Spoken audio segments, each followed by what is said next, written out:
What we are talking about in this episode is the most accurate information we could find or have come across. These are simply our thoughts and opinions on the matter. Please do your own research and feel free to let us know by email or comment if a fact we stated was inaccurate or wrong.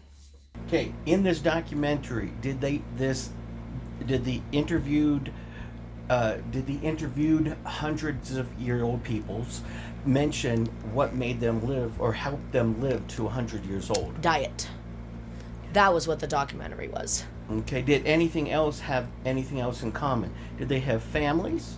Did they live in cities? Did they play an instrument? Did they go to school? A lot of the centenarians, their families were gone or dead or moved away, and there's one guy in particular, he was single, he doesn't have anybody. I mean, he had friends, but he would walk, I think it was like 2 or 3 miles a day. He's 100 years old, right?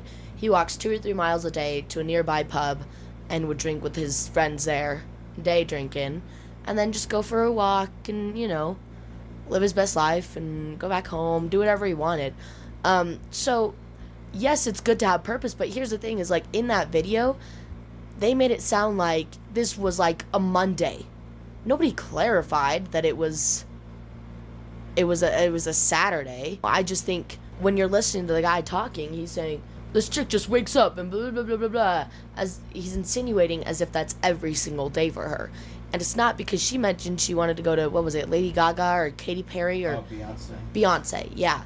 She wanted to go, she was looking forward to Beyonce's concert. And people who don't have jobs can't afford Beyonce concert tickets. So she obviously has a job, and she works so that she can do the things that she wants.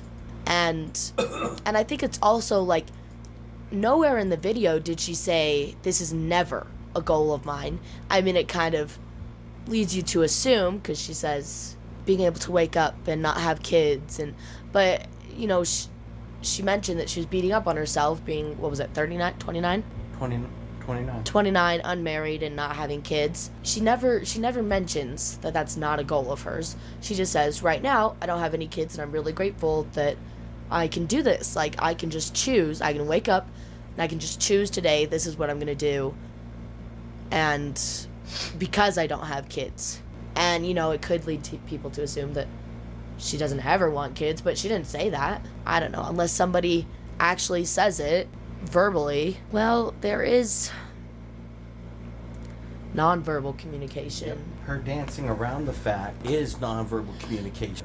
And her bringing up the fact that society is saying I should do this means that it is in the back of her head that, oh crap. Maybe she's annoyed that people keep on assuming that, or her family keeps on telling her, where's your man, where's your kids, like, when she shows up to family events, or she's annoyed by that fact, and she's saying, hey, you guys, I'm living my best life, although this isn't what you think my best life should be. Parents do that all the time, and I know without even being a parent, but you have a dream for your kid. You think, oh, this is, how their life is going to be. This is, they're going to live this life. And everybody fantasizes things in their life. Better than me. Yes. But, I mean, I know that you've probably thought about, oh, like, my daughter's going to get married in the temple to a guy, and she's going to have kids, and that, I'm sure, and Mom's told me this before, she's like, I just always imagine you marrying a guy, and I mean, obviously that's not gonna happen. So parents always imagine or invent a life for their kids that they want their kids to have. And so I think probably when she goes to family functions, people sort of like push in on her and say, where's your husband, where's your kids, and then that's why she brings up that fact, is even with no husbands, no kids, she finds happiness in her life. She finds a lot of freedom. And everybody has different goals in their life. Just because that's not something that you want for your life doesn't mean that that's not a valid thing to want if somebody else wants something different. Does that make sense? Like, okay, let me tell you this. But humanity. How does that relate with anything? having kids. What do you mean humanity? Other people are gonna have kids. Sure. I'm not saying But you everybody want in my your genes generation is to gonna pass along. I You don't. want- I got terrible genes. I mean, yeah, I'm funny, I'm hot, but like my genes aren't anything special. It's just not. Jeez.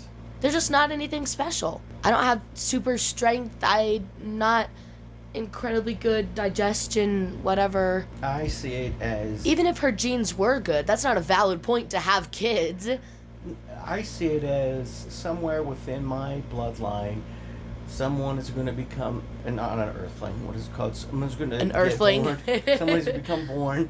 Someone's going to get born that will do something great for humanity. Yeah, and it was okay, if you're Eric going that Bates, angle. It was Eric Bates's idea, choice to have a kid, which led to his great grandkid, Xander X Bates, being born and becoming president of Earth when the aliens arrived, or so. I don't know.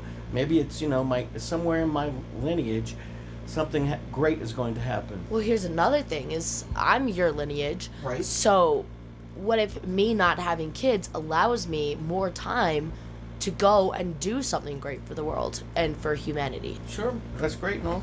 But what if you were to have a child that was supposed to do something fantastic? Or Yeah, but if somewhere somebody else doesn't down want the a road. kid, Oh, they're no, not I'm going to treat the forcing kid you. good if they don't want a kid. No, that's not it. No. I'm just saying, this chick, this video, Did I watch the whole thing? Was that it? yeah, that was it. That's that TikTok Of logo. her? That means that's the end of the video. And people are beating up on her, but it's like she's just sharing this part of her life and saying, hey guys, or maybe she's trying to help others that aren't married yet. Maybe that's their goal. Other people, they want to get married, but they haven't found somebody to have kids with yet, and they're saying it's okay, enjoy the time you have now, treasure being in the moment now, everything will all work out. Like, you're not gonna go out and find a husband on a Saturday and maybe you go to a grocery store and find somebody what I'm saying is that's not just gonna happen suddenly. That could be someone's goal, and she's just trying to say, hey, enjoy the now moment, and eventually you will find somebody you want to share your life with and that you want to have kids with. And I think she's just offering comfort to those who are beating down on themselves because they're like, oh, all my friends are married, all my friends have kids. Comparison is the worst thing you can do to yourself. It's comparing yourself, well, other than killing yourself, but I mean, like, that's, anyways, comparing yourself to your friends, your family, whatever, that just tears you down, tears you apart. And so her saying, be positive, be grateful for the things that are good in your life until that moment when you do reach the goals that you have. And for her, the goal right now currently is a Beyonce concert, not kids. So it's just like different for everybody. But I do hear what he's saying. When you do go to a friend and you say X, Y, and Z, you're looking for validation from them that what you're doing is okay. If you cannot self-validate for yourself that me sleeping yesterday, 24 hours was good for me, then, and I have to go out and get it validated by somebody else, then that means that it was not okay. Well, I mean, like I said, 2 different points. You think she's looking for validation. I think she's offering comfort for those. But I do understand where you're coming from. I do understand that a lot of people do that. I mean, just with my siblings just calling me and being like, yo, what do you think about this? And then they go and do the opposite of what I said. And I'm like, yo, okay, whatever. Yeah. So, 2 different points, but I just think it's important to look at, just because it's not something that you want doesn't mean it's not valid for her to want. Okay. But you do see my point, though, yeah? I see your point of looking for validation. You should post that. But what if she's offering comfort? Then what? They don't need. That's the good thing she's doing for humanity. People do not need to seek comfort or have her validate their lifestyle. They need to be validated enough. I don't think... I'm not going to post slept 24 hours yesterday. All you 24-hour sleepers, go out there and do it. No, I don't care. I'm not trying to uplift somebody who wants to sleep 24 hours. I mean, I think everybody in this world knows that there's a lot of negativity online. I don't think she would have posted that looking for validation. I think she knows a lot of people. If she gets clashback, probably. I'm just saying probably. Because I know a lot of people who do, they don't have kids and they get a lot of clashback. I get a lot of clashback right now that people saying, oh, you're going to have kids. You're going to change your mind. Whatever. Maybe that happens. Maybe it doesn't. But It's just dumb, though, that people are trying to decide for me what's good. And I think she wouldn't have gone online thinking that she would get 100% positive feedback. She knows, it's safe to assume that she knows the internet is full of negative people, and that she would get, because if she got clashback just from her family, she would get it from strangers. Obviously strangers on the internet have no fear about what they say to other people. Right. But do you see, I'm trying to explain to you why she posted that. Maybe think about it more, but I think the reason she posted it was to offer comfort to others. And a lot of times I post fun things I do, or just different things, just because it's a library to look back on and be like, oh, this was a fun day. I just woke up and I was like, yo, I'm going to learn to, make some weird food, something rather, yeah. Me and my dad then moved on to the topic of having a purpose in your life as it relates to blue zones, because, as the chick mentioned, she watched a documentary on blue zones, and the guy whose video we were watching talk about this chick, he had mentioned how having a purpose in your life is important. And this girl obviously found importance in blue zones, and so they've got a correlation there. So we decided to discuss that. All right, so it sounds like he did his research not just watching that one documentary on Netflix. Yes. Or whatever. He looked into what blue zones mean in a dictionary, Wikipedia. He did his research.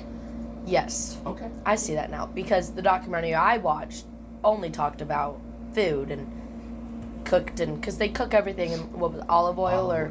Yeah, Mediterranean food. Yeah, so it talked about and probably fish and more plant-based items as well. Bread, That's carbohydrates. They said Seventh-day Adventists. I would have thought LDS people, but what do you mean? The Seventh-day Adventists, they're the ones that are Christians, but they believe that the seventh day is Saturday. That's the Sabbath.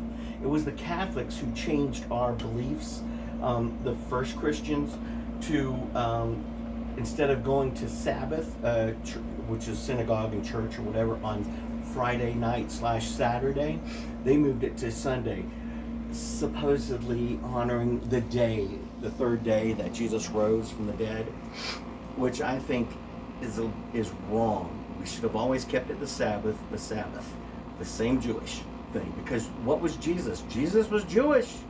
Yeah. He went to the temple. He went to synagogue on Friday night. But yes, that documentary I watched. Okay, sorry, yeah. No, yeah, you. But that's what the Seventh-day Adventists believe. I believe that too. The Sabbath should have remained Friday sundown till Saturday sundown. Ah.